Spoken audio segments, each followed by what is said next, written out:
filósofo, ensayista, yo creo que también un muy buen analista político. Alejandro, gracias por atendernos, muy amable.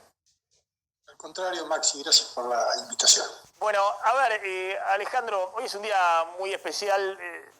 Yo decía, hay un único consenso en la Argentina que está más dividida políticamente que nunca, no solamente oficialismo, oposición, sino dentro del propio oficialismo, que es todo dentro del juego de la democracia. Algunos los sectores más de izquierda o más de derecha están buscando un diputado más, a ver si meten un concejal, están todos dentro del juego de la democracia. Eso es muy, pero muy valioso. Ahora, ¿cómo estás viendo esta dinámica donde yo decía, ojo que también empieza a jugarse en un escenario económico muy complejo, también la calle, y ahí coincidíamos con Rubier, que ha firmado una carta en favor en defensa de Alberto Fernández, que lo que estamos viendo de una manifestación muy multitudinaria de la Cámpora en el día de hoy, que ahora la vamos a ver, seguramente va a desbordar Plaza de Mayo. Hasta ahora tenemos imágenes ahí de la izquierda, pero ya están llegando imágenes, esto es la izquierda, digamos, pero en un ratito va a llegar la columna de la Cámpora, que es muy multitudinaria, verdaderamente. Bueno, es un mensaje también al presidente respecto a su rumbo de gobierno. Y diciéndole, hasta ahora la calle ha estado a la izquierda, ha estado el polo obrero, los movimientos sociales de izquierda, hasta ahora no ha estado el kirchnerismo. El kirchnerismo está sentado en los sillones de los organismos públicos, ¿no? ¿Cómo estás viendo esta dinámica, una dinámica fuerte, una interna muy, muy, muy fuerte, expresada aún en un día tan simbólico como el del 24 de marzo?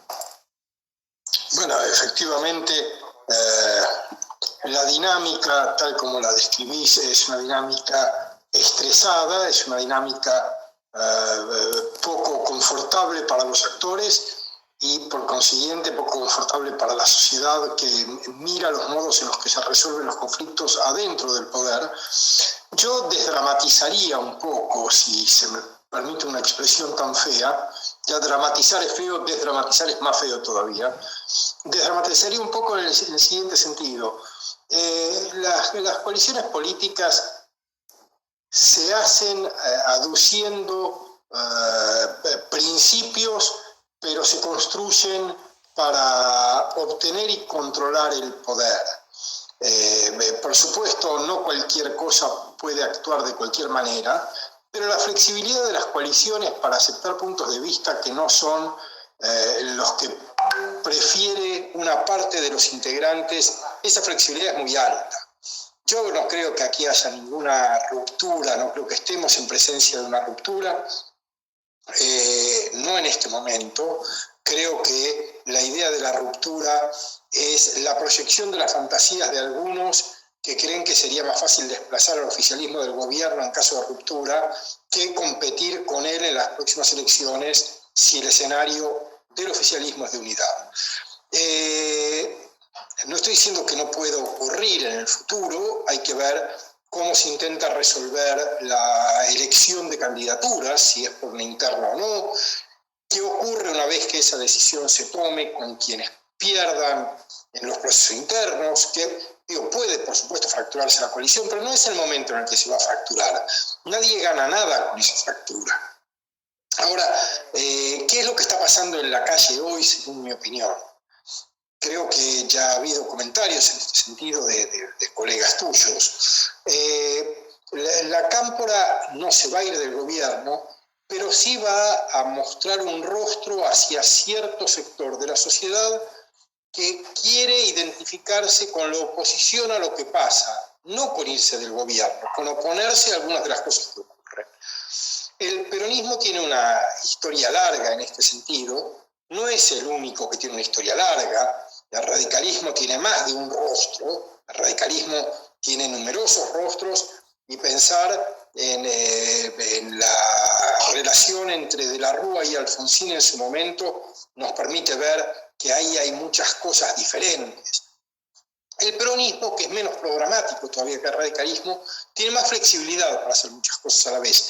Yo recuerdo cuando fue la designación de Bergoglio como papa, esto fue muy evidente, porque la primera reacción fue de repudio, pero al ver la aceptación, la emoción social, al menos una parte importante de la sociedad argentina, que esa designación provocaba, el oficialismo de ese momento se desdobló. Y entonces, mientras Algunos intelectuales en Palermo hacían la crítica de Bergoglio por su conducto durante la dictadura. Otros chicos de la Cámpora se iban a las villas a participar de las misas de celebración. Se puede hablar a distintos públicos. Claro. Y lo que estamos viendo es eso, un modo de hablar a distintos públicos. La Cámpora no le está hablando a los votantes de los gobernadores de las provincias del interior. La Cámpora está, y hoy es muy manifiesto, está disputando el espacio de la rebeldía con la izquierda trotskista. La Cámpora está diciendo, no vamos a ceder la calle como lugar de expresión del rechazo popular. Y si ese rechazo es al gobierno del cual somos parte, no tiene importancia. Podemos ser, como se ha dicho tantas veces, oficialismo y oposición. El punto es que la oposición la seamos nosotros, no otros. Hay una especie de horror al vacío, porque si hay un vacío en la calle, lo va a llenar alguien que después captura eso con votos, con presupuestos, con influencias, etc. Lo que estamos viendo es que la Cámpora ha decidido no dejar que sea la izquierda la que captura el malestar de algunos sectores de la sociedad con lo que está ocurriendo, incluido el acuerdo con el FMI, pero no principalmente el acuerdo con el FMI. Ahora, que eso ocurre el 24 de marzo tiene un interés adicional particular, Maxi, porque el 24 de marzo hasta hace algunos años era un día en el que todos podíamos ir a la calle. Y casi todos íbamos a la calle, porque el 24 de marzo expresaba un consenso que es el consenso fundacional de la Argentina contemporánea, de la Argentina postdictadura, que es el consenso del nunca más. Y parte de ese consenso exigía que nadie lo reivindicase como propio. Era algo literalmente de todos o de casi todos. Y funcionó muy bien, porque desde el nunca más, Argentina atravesó 3 hiperinflaciones. La crisis de 2001, la caída de una sucesión de presidentes en pocos días, momentos de crisis económica y de desempleo altísimos, momentos de gran irritación y confrontación política y social, y sin embargo, en todo ese trayecto, nunca nadie dudó de que el modo de resolver los conflictos era a través de la palabra, es decir, de la política y no de la violencia. Y eso es resultado del consenso del nunca más. Y lo que estamos viendo desde hace algunos años es que hay fuerte propensión a que ese consenso deje de ser tal, es decir, a que sea el día de la reivindicación de algunos y no el día de la celebración de todos. Y esto es preocupante. Es muy interesante lo que planteas, Alejandro. Vuelvo un segundo con el tema que planteabas de esto de la Cámpora queriendo hacer oficialismo y oposición, es decir, quedándose en los principales organismos del Estado con los mayores presupuestos y al mismo tiempo en la calle mostrando también su descontento con la política económica, el rumbo elegido, tratando de disputarle que no se le vaya por izquierda caudal político al kirchnerismo.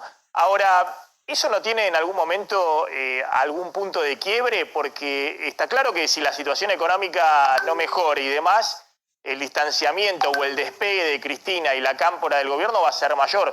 Pero ¿no tiene un punto también de quiebre frente a la sociedad? ¿O estás acompañando y tratás de aportar a la estabilidad de tu gobierno para solucionar las cosas? ¿O planteás que no es tu gobierno y te pones en la vereda de frente, como hace la izquierda o como hace, qué sé yo, en la derecha Milei o como hace en la centroderecha, aunque también con un abanico muy amplio, Juntos por el Cambio?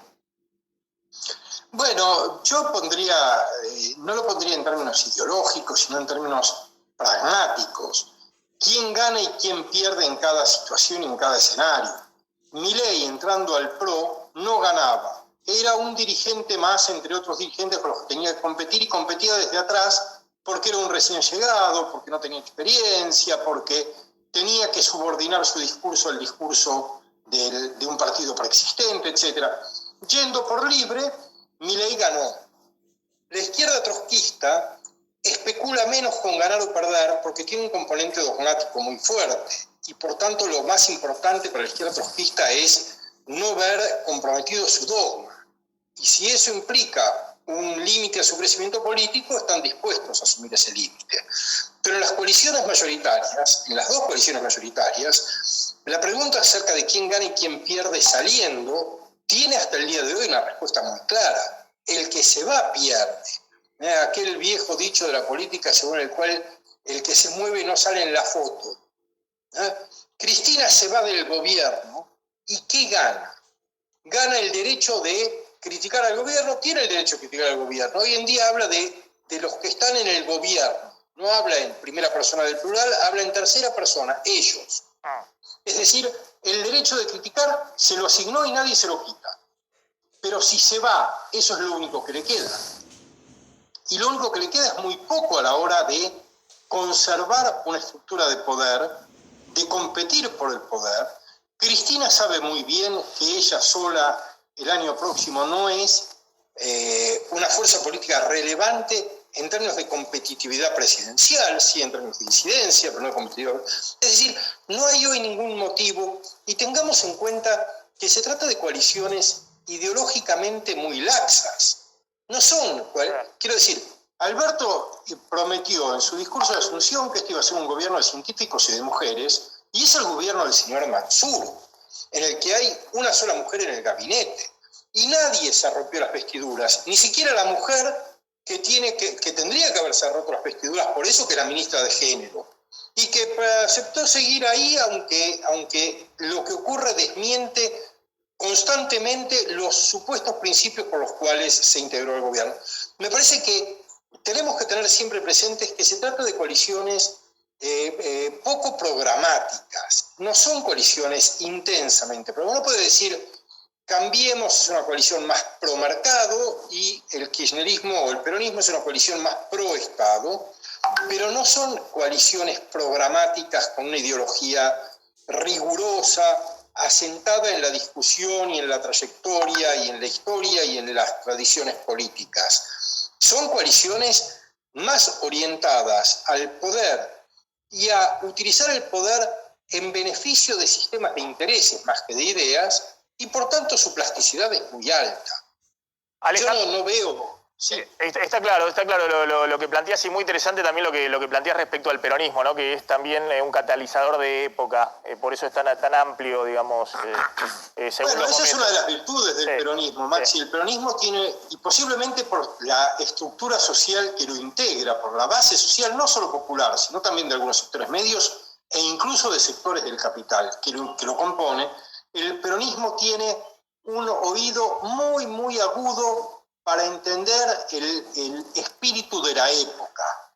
Entonces, siempre es el primero que captura el espíritu de la época y responde a la demanda social para satisfacerlo. El peronismo estuvo en la línea de avanzada de los derechos sociales, no fue el que los introdujo, pero sí el que los extendió, pero estuvo en la línea avanzada de las privatizaciones, y estuvo en la línea avanzada de las renacionalizaciones de la primera década del siglo, y siempre está muy atento y tiene mucha habilidad para escuchar el espíritu del tiempo. Y tiene una composición interna que le permite que surjan liderazgos adecuados a esa necesidad.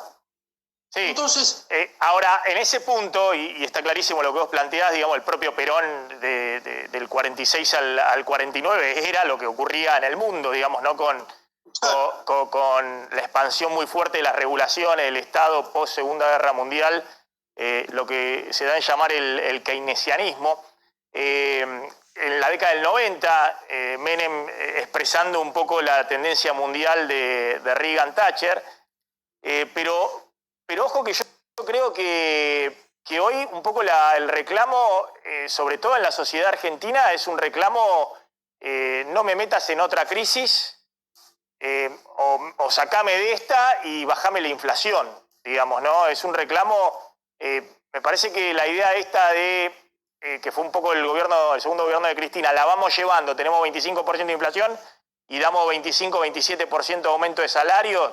Bueno, con 25% de inflación la va llevando. Cuando tenés 52% de inflación y no sabés si a la vuelta de la esquina está la próxima crisis cambiaria hiperinflacionaria, la sociedad te está pidiendo, bueno, no más crisis, sacame de la devaluación permanente y de estos niveles de inflación arriba del 50% que pueden terminar en cualquier cosa.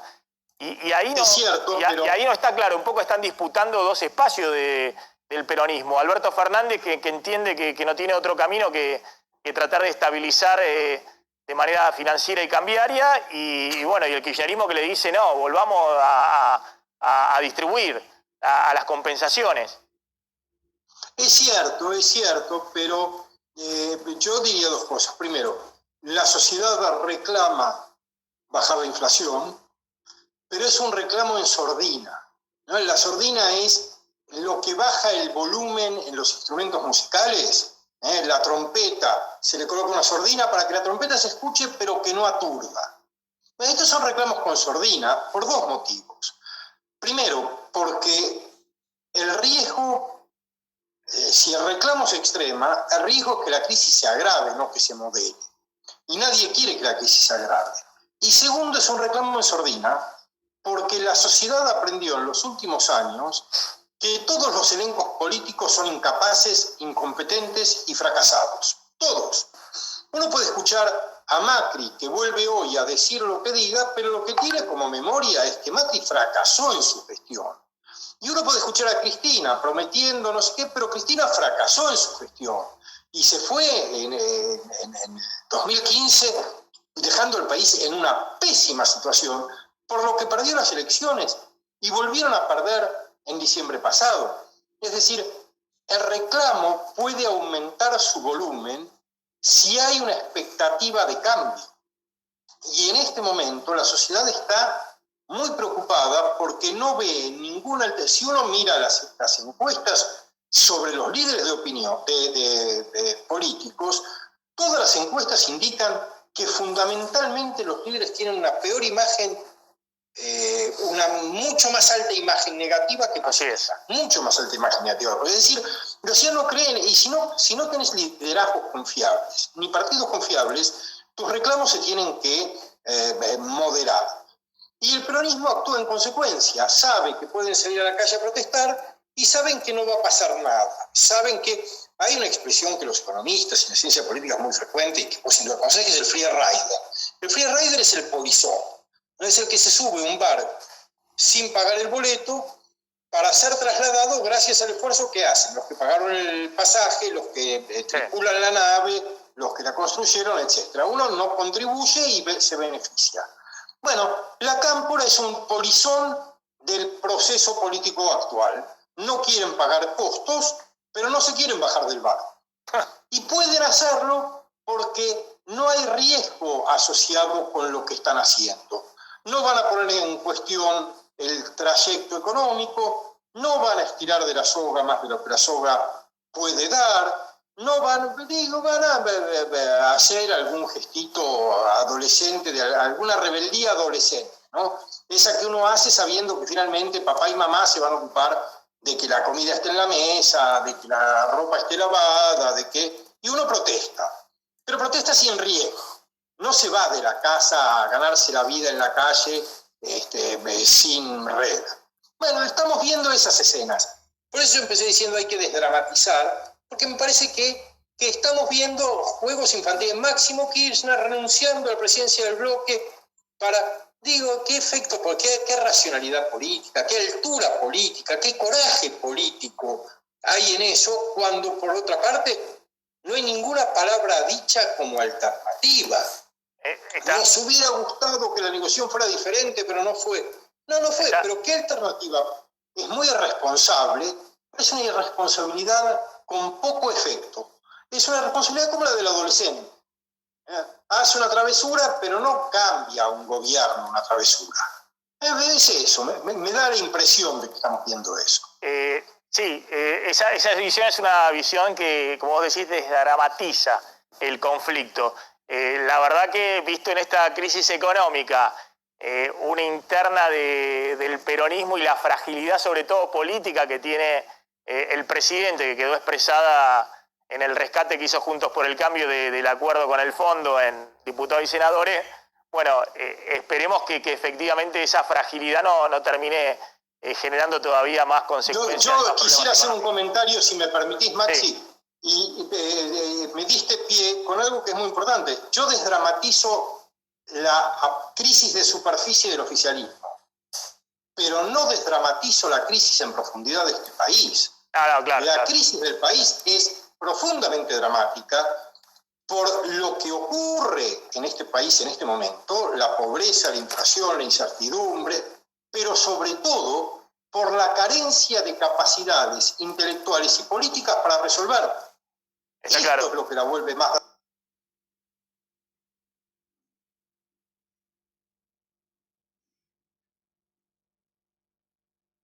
dramática. Porque uno puede estar en una situación muy mala, pero si tiene un elenco intelectual y político disponible con capacidades de revertir la situación, el drama empieza a terminar. En Argentina lo que estamos viendo es la incapacidad intelectual absoluta de la clase dirigente de encontrar un modo de salir de 14 años de estancamiento, de estancamiento con inflación, y de 50 años de carencia de un modelo de desarrollo económico que permita revertir el proceso de generación de pobreza y marginación en el que estamos. Eso es indudablemente dramático. Alejandro, gracias, muy interesante siempre escucharte. Alejandro Cat, muy interesante.